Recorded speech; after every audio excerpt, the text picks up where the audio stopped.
So, Ravens Nation, how we doing? Yeah, not great, huh? Not great. Tough one. I tried to stay positive. I tried to game plan in my head. You heard it. I thought what I was thinking was going to work. I really don't know what other game plan they were going to have. And it looked like they didn't have one at all. I mean, look, let's be real. Our entire defense is in the flipping hospital.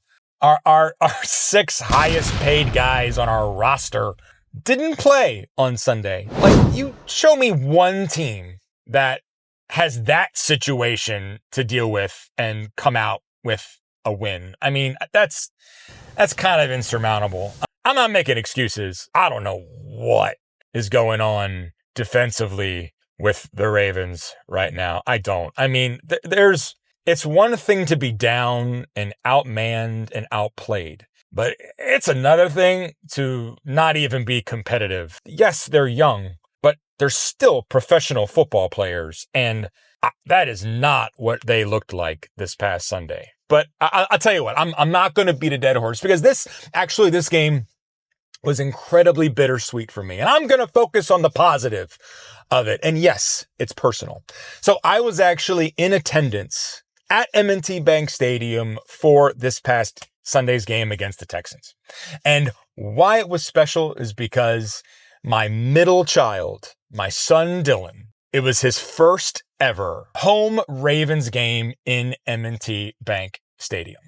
And yes, it was memorable for a lot of good reasons, and yes, a couple bad ones. He has been begging me to go to a home Ravens game for years. But I've had this family rule that I'm going to take the kids to games in the order of their age. And last year was the first time that I had taken my oldest son, Tyler.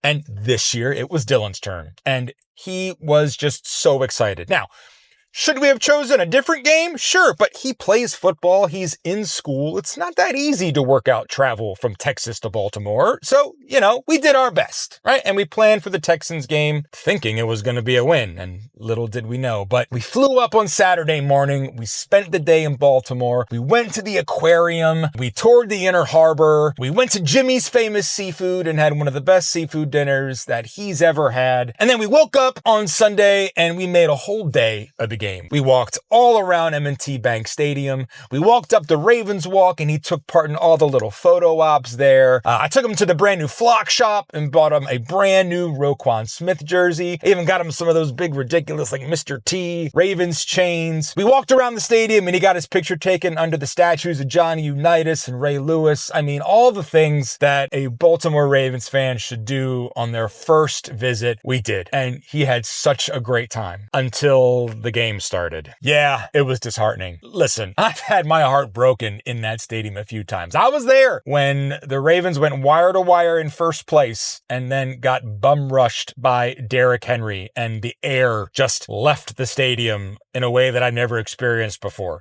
I was there 2 years ago when they lost to the Chiefs in the AFC title game. And again, the air was just sucked out of that stadium. But man, I've never seen that stadium turn on a team before like I did this past Sunday. But it didn't for my son. He never stopped cheering. He never wanted to leave. He believed until probably the middle of the fourth quarter that there was still a chance for something to be done. And even when he knew that they weren't going to win, he was just rooting for them to score, to see his favorite players make plays. It's never easy to watch your team lose. And it's never easy to watch what ended up being the worst home loss in Ravens season history. Yeah, Dylan, there's a stat for you to remember. At least it's a historic first visit. But I'm going to say this. My entire family are Ravens fans. I grew up watching the Ravens with my father. I have instilled it in my wife and the rest of my family, but nobody on this planet is as big of a Ravens fan as me, except for maybe my son Dylan. He knows every player. He knows every player's number. He spent spends the majority of his time on YouTube looking at old Ray Lewis and Ed Reed highlights. I mean, he's a true Ravens fan, and I can't imagine witnessing firsthand in person a loss like this with anybody else. In those instances, you want to be around those that understand, and God love you, little man. You are that guy to me. So, D, if you're watching, which now that I think about it, I know that you're not because we don't let you on social media. And neither should any parent, by the way. It's a freaking jungle out here, okay? So, D,